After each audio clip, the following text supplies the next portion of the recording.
वज़ीर-ए-आज़म शहबाज शरीफ ने 20 अरब रुपए के रमज़ान रिलीफ पैकेज 2025 का इजरा कर दिया। इफ्तिताही तकरीब से खिताब में कहा कि रमज़ान रिलीफ पैकेज से 40 लाख खानदान और 2 करोड़ अफराद मुस्तफ़ीद होंगे। 40 लाख मुस्तहक़ खानदानों को डिजिटल वॉलेट के जरिए 5,000 रुपये दिए जाएंगे। उन्होंने कहा कि गुज़िश्ता रमज़ान के मुकाबले में इस बार महंगाई की शरह में नुमाया कमी आई है। गुज़िश्ता साल के 7 अरब के रमज़ान पैकेज के मुकाबले में इस बार 3 गुना बढ़ाया गया है। इस बार रमज़ान पैकेज को इंतहाई आसान बनाया, अब लंबी कतारों में नहीं खड़ा होना पड़ेगा। वफाकी वज़ीर तनवीर हुसैन ने कहा है कि रमज़ान पैकेज को 20 दिनों के अंदर हतमी शक्ल दी गई है। स्टेट बैंक, नादरा, BISP और दीगर मुताल्लिका इदारों ने नामुमकिन को मुमकिन बनाया। पहली बार 30 लाख डिजिटल वॉलेट्स बनाए गए। डिजिटल वॉलेट के जरिए रकम बराह रास्त मुस्तहक़ीन तक पहुँचाई जाएगी।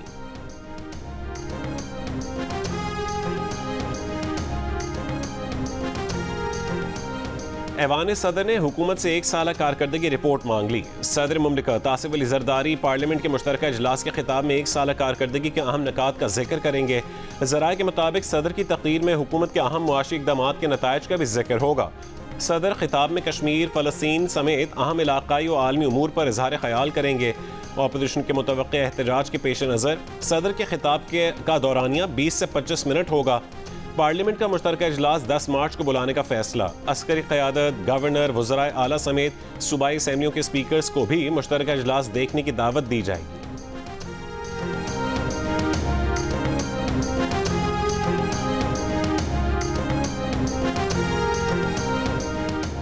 रमज़ान के आगाज़ में मुल्क भर में बारिश की पेशगोई। महकमे मौसमियात के मुताबिक 2 और 3 मार्च को मुल्क भर में शदीद बारिश और पहाड़ों पर बर्फबारी मुतवक्के है।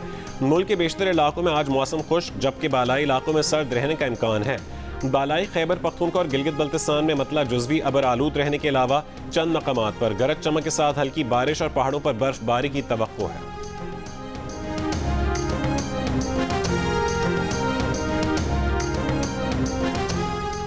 PDMA ने कल से एक और ताकतवर मगरबी स्पेल का अलर्ट जारी कर दिया।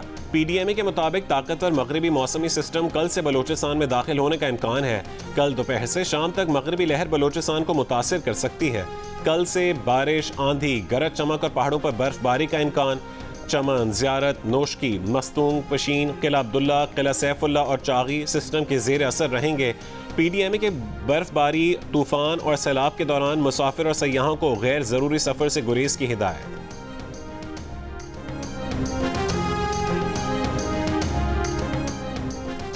मुल्क भर में पहला रोज़ा कल होगा। सऊदी अरब में गुज़िश्ता रोज़ रमज़ान का चांद नजर आ गया। आज पहला रोज़ा है। पहली तरावी में रूह परवर मनाजिर। मुत्तहिदा अरब अमारात, सल्तनत ओमान, कतर, फ़लस्तीन, इंडोनेशिया और ऑस्ट्रेलिया में भी आज पहला रोज़ा। भारत, अफगानिस्तान, श्रीलंका, मलेशिया और जापान में इतवार 2 मार्च को यकम रमज़ान होगा। फ्रांस समेत यूरोप के ज़्यादातर ममालिक में आज पहला रोज़ा है। बरतानिया में कम्युनिटी तकसीम, बाज़ आज और बाज़ इतवार को पहला रोज़ा रखेंगे। अमरीका में कैलेंडर के तहत रमज़ान का आगाज़ करने वाले आज पहला रोज़ा रखेंगे। अच्छा माल्टा 200 के 2 नंबर माल्टा जो 150 के करीब इस तरह। अभी माल्टा सा रोजू के लिए स्टोर में जा रहे हैं। इधर कम कमा रहे तो इधर महंगा है ना, मंडी से महंगा था, हम लोग यहाँ पे महंगा देते हैं। लोग फ़ायदा उठाते हैं रमज़ान का कि सब खरीदेंगे, बस सब महंगा कर देते हैं। कोई पूछने वाला है ही नहीं है। जब कोई पूछे ही नहीं तो हर आदमी अपनी मर्ज़ी से चलेगा ना। रमज़ान में माशाल्लाह इधर हुकूमत की तरफ से बहुत अच्छा इंतज़ाम है, रेट भी मुनासिब हैं। रमज़ान मुबारक की आमद से कबल इस साल भी कोयटा में मुख्तलिफ फलों की कीमतों में 20 से 30% इजाफा हो गया। शहरी परेशान, इंतज़ामिया खामोश तमाशाई। फैसलाबाद में भी रमज़ान से पहले फलों की कीमतों में इजाफा। मुल्तान ज़िली इंतज़ामिया की जानिब से रमज़ान सहूलत बाज़ार फ़ाल कर दिया गया। मुल्तान में चीनी काउंटर्स भी बनाए गए हैं।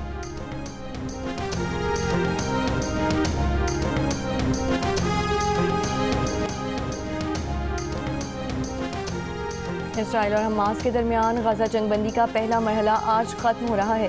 गजा जंगबंदी से मुतालिक दूसरे मरहले पर मुज़ाकरात अब तक बेनतीजा। खबर एजेंसी के मुताबिक दूसरे मरहले के मुज़ाकरात के लिए इसराइली, कतरी और अमरीकी वफूद काहिरा में मौजूद हैं। इसराइली वज़ीर दिफा का कहना है कि इसराइल जंगबंदी के पहले मरहले की तौसीक़ को तरजीह देगा। सेक्रेटरी जनरल अक़वाम मुत्तहिदा अंतोनियो गुतेरेस का कहना है कि फ़रीक़ैन को इस माहिदे के टूटने से बचाने के लिए कोई कसर नहीं छोड़नी चाहिए। 19 जनवरी को तय पाने वाली जंगबंदी के तहत हमास और इसराइल के दरमियान 25 यरगमाली और सैकड़ों कैदियों का तबादला हुआ।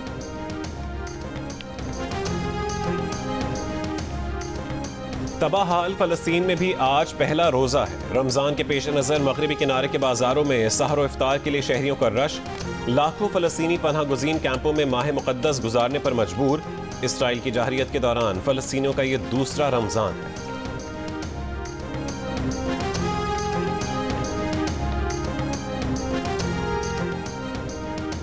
पॉप फ्रांसिस की तबीयत मजीद नासाज, वेंटिलेटर पर मुंतकिल कर दिया गया। वेटिकन के मुताबिक पॉप फ्रांसिस को सांस लेने में दुश्वारी, खांसी और कै की शिकायत हैं।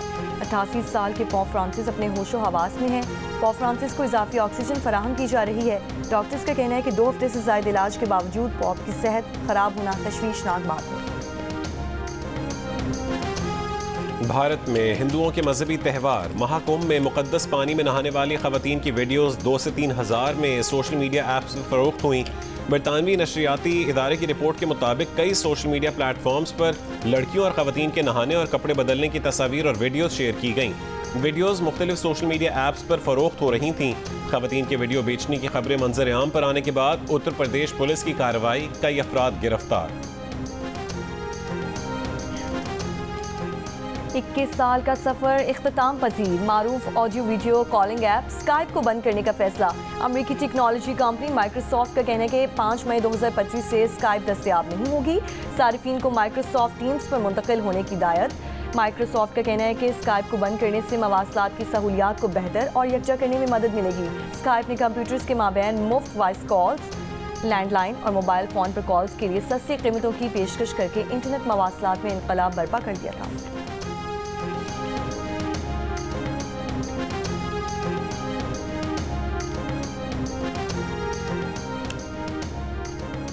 नई दिल्ली में 17 साल के नौजवान की पीठ से जुड़ी इजाफी टांगे अलहदा करने का कामयाब ऑपरेशन। नौजवान की पीठ से 15 किलो वजनी इजाफी टांगे और दीगर अज़ा को अलहदा किया गया। डॉक्टर्स का कहना है कि नौजवान की उम्र ज़्यादा होने की वजह से सर्जरी खासी मुश्किल थी।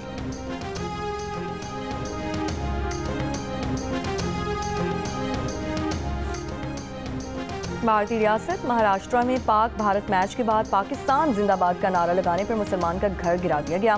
चैंपियंस ट्रॉफी में पाकिस्तान और भारत के दरमियान मैच 23 फरवरी को दुबई में खेला गया था। मकामी शख्स से मुस्लिम शहरी और इसके खानदान पर मुल्क मुखालिफ नारे लगाने का इल्जाम लगाया था। वजीर आला सिंध मुराद अली शाह जीतेंगे या अंडर 18 कौमी जूनियर शतरंज चैंपियन महक मकबूल। शतरंज का मुकाबला आज दोपहर 3 बजे होगा। महक मकबूल समाजी कारकुन और गुलकार शहजाद रॉय की जिंदगी ट्रस्ट के SMB फातिमा जना स्कूल की तालिबा हैं। उन्होंने अंडर 18 टाइटल जीतकर कौमी जूनियर चैंपियन का एजाज अपने नाम किया था।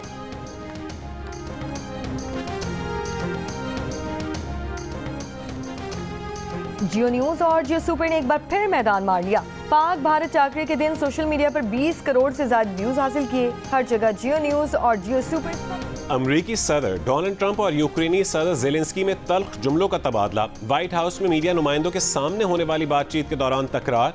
ट्रंप ने कहा है कि तुम तीसरी जंग अजीम के लिए सट्टा खेल रहे हो, दुनिया को तबाही की तरफ धकेलने की कोशिश में हो। तुम्हारी वजह से जंगबंदी नहीं हो रही। रूस के खिलाफ बात करने पर सदर ज़ेलेंस्की को झिड़क दिया। बोले तुम्हारे हाथ में कुछ नहीं है, तुम्हारे पत्ते अब खत्म हो चुके। सदर ज़ेलेंस्की ने कहा है कि आप रूस से किस सियासी डिप्लोमेसी की बात कर रहे हैं। ट्रंप ने नागवारी से बात काटकर कहा है कि तुम हमें ना बताओ कि अमेरिका के लिए क्या बेहतर है। तुम इस पोजीशन में नहीं कि अमेरिका को डिक्टेट कर सको। नायब सदर JD वैंस बोले तुमने अमेरिका की बेइज्जती की है, एक बार भी हमारा शुक्रिया अदा नहीं किया, अमेरिकी सदर का एहतराम भी नहीं किया। डांट डपट के बाद ज़ेलेंस्की को व्हाइट हाउस से जाने का कह दिया गया। अमेरिका और यूक्रेन के सदूर की मुश्तरका प्रेस कॉन्फ्रेंस मनसूख कर दी गई। मदनी डील पर दस्तखत की तकरीब भी मनसूख। यूक्रेनी सदर का ट्रंप से तल्ख कलामी पर मुआफ़ी मांगने से इनकार। बोले अगर मुमकिन हो भी जाए तो भी व्हाइट हाउस वापस नहीं जाएंगे। अमेरिकी सदर डोनाल्ड ट्रंप का कहना है कि व्हाइट हाउस में मुलाकात के दौरान यूक्रेनी सदर ने अपनी औकात से बढ़कर बात की है। यूक्रेन में फौरी तौर पर जंगबंदी चाहते हैं। ज़ेलेंस्की अमन के लिए तैयार नहीं है। ज़ेलेंस्की ने अमेरिका की बेइज्जती की है। जब ज़ेलेंस्की अमन के लिए तैयार हो जाएंगे तो वो वापस आ सकते हैं। रूस की कौमी सलामती के डिप्टी चेयरमैन दिमित्री मेदवेदेव ने कहा है कि यूक्रेनी सदर ज़ेलेंस्की को व्हाइट हाउस में जोरदार थप्पड़ लगा। रूसी वजारत खारजा ने कहा है कि ट्रंप और वेंस ने जिस तहम्मुल का मुजाहरा किया वो मौजज़ा है। ज़ेलेंस्की ने व्हाइट हाउस में झूठ बोला कि 2022 में कीव हुकूमत अकेली थी। जर्मन चांसलर शुल्स की जानिब से ज़ेलेंस्की की हिमायत। कहा कि यूक्रेन जर्मनी और यूरोप पर इन्हिसार कर सकता है। कनाडा ने कहा है कि हम यूक्रेन की हिमायत पर यकीन रखते हैं। यूक्रेन आज़ादी की जंग लड़ रहा है। इतालवी वज़ीर आज़म का अमरीका और यूरोपीय रियासतों और इत्तेहादियों के दरमियान सरबराही इजलास की ज़रूरत पर जोर, कहा कि यूक्रेन समेत दीगर चैलेंजेस से निपटने के लिए सरबराही इजलास ज़रूरी है।